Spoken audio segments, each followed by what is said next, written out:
No one at Café Aurelia understood why the new waitress refused to take his order. It was a quiet afternoon, the kind where voices blend with the soft hum of jazz and the smell of roasted coffee. Yet when Clara, the shy waitress with calm eyes and a fragile smile, walked toward table 7 and saw him, her whole body froze. The man sitting there, Daniel Ross, one of the city's youngest millionaires, looked up with the confidence of someone used to being obeyed. His suit was perfect, his tone sharp, his world built on control. But when he told her to come closer, she simply said one word that no one had ever dared to tell him before. No. The restaurant fell silent. Forks stopped mid-air, eyes turned, the air thick with disbelief. Daniel leaned back, amused at first, then irritated. He asked again, his voice lower this time, colder. And again Clara refused. Her pulse raced, her hands trembling, but something inside her wouldn't let her obey. She didn't know why, until his wallet slipped from the edge of the table and fell open on the floor. A photo peeked out. She bent down, reached for it, and in that moment her heart stopped. What she saw in that picture wasn't just unexpected, it was impossible. Clara had learned early that silence could be safer than answers. She grew up in a small apartment over a laundromat, the windows fogged by steam and winter breath, listening to her mother Lucia stitch hems at night to pay the rent. On Sundays, they volunteered at a community center that taught ASL and lip reading to elders who had lost their hearing late in life. Clara was not gifted, she was patient. She watched faces, measured pauses, learned that truth often lived in the spaces between words. Years later, when Café Aurelia hired her, she carried that discipline like a second spine. She kept her head down, saved every tip, avoided the kind of men who treated kindness like a transaction. But there was one name her mother had never spoken without tightening her jaw. Ross, not a person, a shadow. A family on headlines, a logo pressed in steel above downtown glass. Clara told herself it wasn't the same Ross, not until she saw the photograph spill from his wallet and felt the past reaching up from the floor. When Daniel lifted his gaze, expecting fear, he saw something else entirely, recognition. Clara held the photo between her fingers, her expression caught between disbelief and sorrow. The image was old, creased at the edges. A young woman smiling beside a silver car, sunlight tangled in her hair. It was Lucia, Clara's mother, the same photograph that used to sit on her nightstand before it disappeared years ago. Her throat tightened. She wanted to ask 100 questions, but none could escape her lips. Daniel reached for the photo, confused by her reaction. "It's mine," he said coldly, but his voice wavered. Clara stepped back, shaking her head. "Where did you get this?" she whispered. Something in her tone disarmed him. For the first time, the arrogance slipped from his face. He looked down at the photograph, then back at her, a shadow crossing his eyes. "My father gave it to me," he said quietly. "He said she was someone who saved his life." The words pierced through Clara like glass. Her mother had never spoken of that night, only that some debts are too heavy to be repaid. Now, standing before the son of the man who had haunted her mother's silence, Clara realized she was caught inside a story that had begun long before she was born. That night, Clara couldn't sleep. The photo haunted her thoughts. Her mother's youthful smile, the familiar pendant around her neck, the warmth in her eyes that time had erased. She laid the picture on her bedside table, staring at it beneath the dim light. Why would his father have this? The question gnawed at her like a slow fever. She remembered fragments of whispers she'd overheard as a child. Her mother arguing with someone on the phone, her voice trembling, saying, "I won't let him find out." The next morning, Clara walked into the cafe early, her steps heavy with hesitation. Daniel was already there, sitting in the same seat, as if he hadn't moved since yesterday. His phone lay untouched, his coffee cold. When he saw her, he stood. "We need to talk," he said. His tone wasn't sharp anymore. It carried something unfamiliar, sincerity. They sat across from each other in silence for a long minute. Then Daniel took a deep breath and said, "My father used to tell me that before he became who he was, there was someone who believed in him when no one else did. A woman named Lucia." He paused. "She worked in a small diner. He said she saved him from himself." Clara's heart pounded. Her mother had worked in a diner too, the one that closed before she was born. The puzzle pieces began to fall into place, one painful click at a time. Daniel's words lingered between them like smoke. He looked down, his voice softer now, stripped of its polished certainty. "After she left," he continued, "my father searched for her for years. He said she disappeared without a trace, took nothing but her child." His eyes flickered toward Clara, and for the first time she saw fear in him, not of losing control, but of realizing what he might already know. Clara felt her pulse in her throat. "Your father," she whispered, her voice trembling. "What was his name?" Daniel hesitated, almost afraid to speak it aloud. "Edward Ross." The name fell like thunder between them. Her chest tightened. That name had lived in the corners of her mother's stories, never spoken directly, always wrapped in caution. Lucia used to say, "Some people build empires to forget who they were." Now Clara understood. Edward Ross wasn't just a memory. He was her mother's secret, her silence, her pain.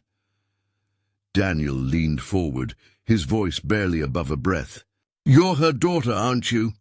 She didn't answer. She didn't need to. The truth hung between them, raw and undeniable. And for the first time, neither of them knew whether they were supposed to feel anger, sorrow, or relief.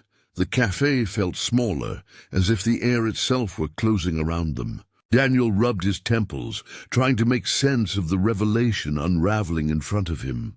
"All my life," he murmured, "I thought my father was the hero of his own story. He built everything we have from nothing." "Or so he said." His tone faltered. "But he never mentioned the woman who stood beside him before the fame, before the fortune." Clara stared out the window, her reflection trembling in the glass. She thought of her mother's hands, scarred by years of labor, the way she smiled through exhaustion, and how she always warned Clara never to resent the rich. They lived trapped in cages made of gold. Now she understood what that meant. Daniel's voice broke the silence again, lower this time. "I don't know what happened between them, but if my father hurt her, if he abandoned her—" He stopped, struggling to finish. Clara turned to him, her eyes steady but cold. "He didn't just abandon her. He abandoned me, too." The weight of her words left Daniel speechless. For the first time, the millionaire who commanded entire boardrooms couldn't form a single sentence. Two worlds, privilege and poverty, sat face to face, both crumbling under the same truth, that love and betrayal can echo through generations. Daniel's hands trembled slightly as he reached for the photo still lying on the table. He stared at it, tracing the faded edges with his thumb, his expression unreadable. "My father died last year," he said finally. "I never got to ask him about her." "About you?" His voice cracked on the last word. For the first time, he didn't sound like a millionaire, just a son searching for a truth too late to fix. Clara swallowed hard, her throat dry. "Then why carry this photo?" she asked.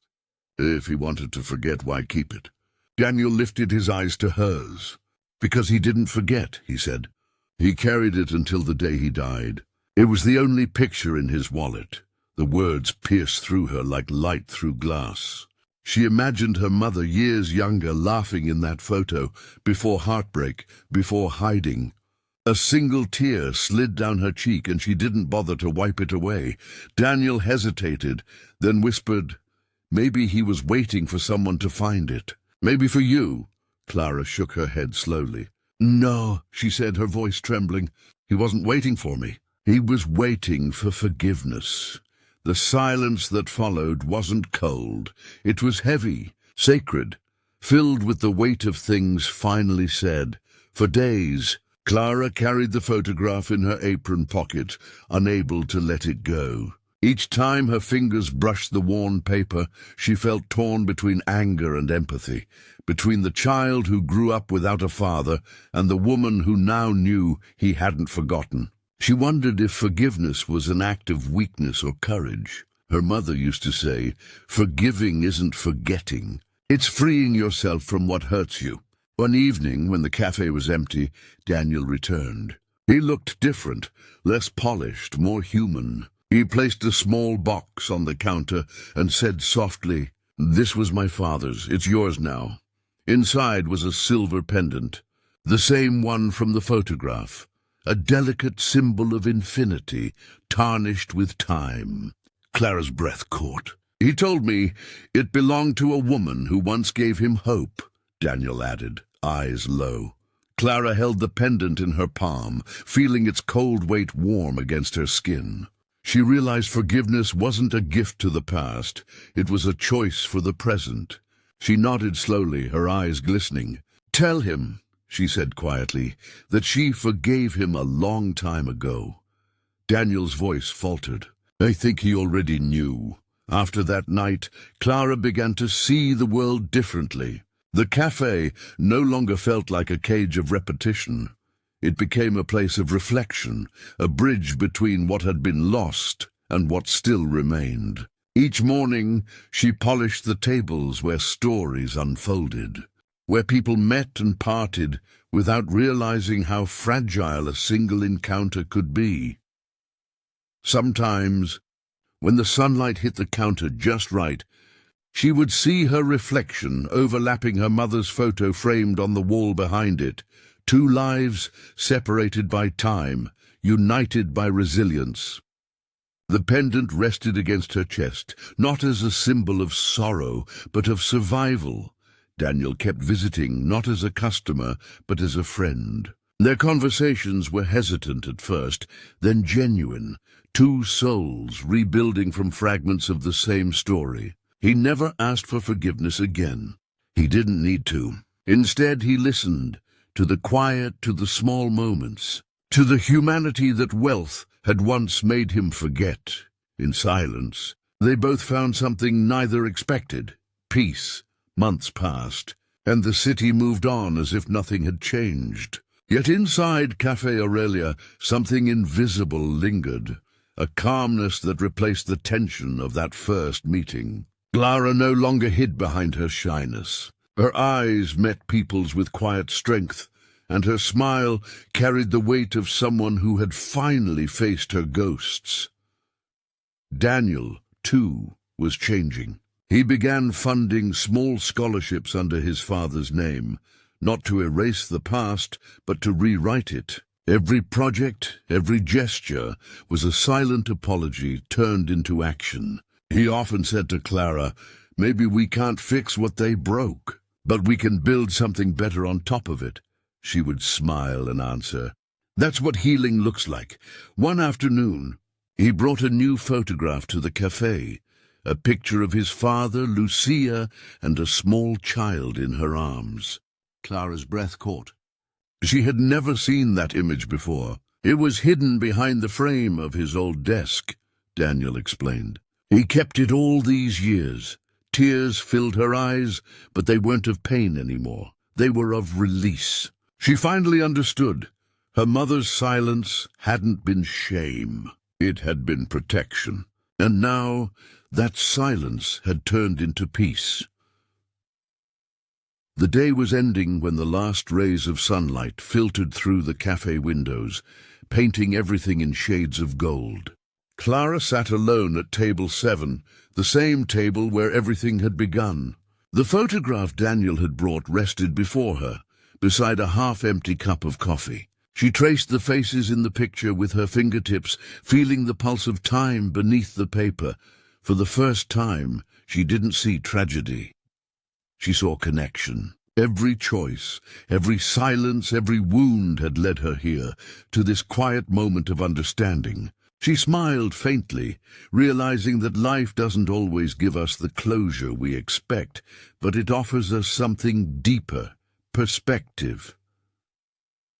When Daniel entered the cafe, he didn't speak. He just sat across from her, and together they looked at the photo. Two strangers once divided by truth, now bound by it. Outside, the city kept moving, oblivious to the quiet miracle that had unfolded in a small corner of it. "Thank you," he whispered. Clara looked up, her voice calm, almost like a prayer. "No," she said softly. "Thank you for returning what I didn't even know I had lost." Weeks later, the cafe buzzed softly with life. The clinking of cups, the scent of cinnamon and coffee, the low murmur of strangers sharing small moments. But this time Clara wasn't behind the counter. She stood beside Daniel at a modest ceremony outside the city's old community center. A new plaque had just been unveiled, the Lucia Ross Foundation, for those who listen beyond words. The idea had been Daniel's, but the heart behind it was hers. The foundation would fund literacy and hearing assistance programs for families like hers, for mothers who had once been invisible and daughters who had grown up in silence. Clara watched as children ran through the crowd, laughing, unaware that the world was quietly shifting around them. When Daniel spoke to the small audience, his voice carried warmth instead of authority. "This isn't about guilt," he said. "It's about gratitude. My father once said a woman saved his life. I think she's still doing it." He turned to Clara with a faint smile. The crowd clapped softly, and she felt something inside her settle, like the closing of a long, unfinished chapter. In that moment, she realized that forgiveness wasn't only about releasing the past. It was about building something strong enough to hold the future. A few days later, Clara took the train to the outskirts of the city, where time seemed to move slower. The old diner where her mother once worked still stood there, abandoned, its faded sign half-broken, its windows clouded with dust. She stepped inside through the open door, the smell of rust and memory filling the air. Every corner whispered fragments of a life she had only heard about. The laughter, the exhaustion, the quiet strength. She sat at one of the cracked booths, running her hand over the worn surface of the table. For a moment, she imagined Lucia sitting across from her, wiping her hands on her apron, smiling the same soft smile that had carried them through years of hardship. "I found him," Clara whispered into the empty room. "I found the truth you couldn't tell me." Outside, the afternoon sun stretched across the counter, bathing everything in gold. Clara placed the silver pendant on the table and smiled faintly. "You don't have to hide anymore, Mama," she said. "He remembered you." Then she stood, leaving the pendant where the light touched it. A silent offering, not to the past that hurt, but to the love that survived it. That evening, Daniel found Clara at the cafe after closing. The lights were dim, the chairs stacked, and the world outside hummed with rain. She was sitting by the window, staring at the streetlights reflected on the wet pavement. He walked in quietly, holding 2 cups of tea, and placed one in front of her. "You went there, didn't you?" he asked softly. She nodded. "It was strange," she said. The place felt empty but not lonely. Like she was waiting for someone to finally close the door. Daniel sat beside her. The sound of rain filled the silence between them, the kind of silence that no longer hurt. After a long pause, he said, "I think sometimes the people who leave don't really go. They stay in the small things, the places, the gestures, the stories we keep telling." Clara smiled faintly, her eyes glistening. "Then she'll stay forever," she whispered. They sat there for a long time, not speaking. No confessions, no promises, just presence. The world outside faded into rhythm with the rain, and in that quiet, both understood that closure isn't always about endings. Sometimes it's about peace that finally stops asking for words. Years later, people still spoke of the woman from Café Aurelia, the one whose kindness seemed to quiet even the loudest hearts. Clara never sought fame or recognition. She simply kept listening, serving, living with the gentleness that the world had nearly taken from her. The foundation continued to grow, helping hundreds of families. And every year, on the anniversary of its opening, Daniel would visit the cafe, order the same coffee, and sit at the same table where everything had begun. Sometimes they spoke of Lucia, other times they didn't need to. The silence between them had transformed. Once a wound, now a home. The photograph, the pendant, and the memory of a woman who had once been forgotten had turned into something eternal. Understanding. On a quiet morning, before opening the cafe, Clara stood by the window, watching the sunrise paint the streets gold. She thought about how a single no had changed her life, not out of defiance, but out of truth. She smiled softly and whispered almost to herself, "Some truths aren't meant to hurt us. They come to set us free." And with that she turned the sign on the door to open, ready to begin again.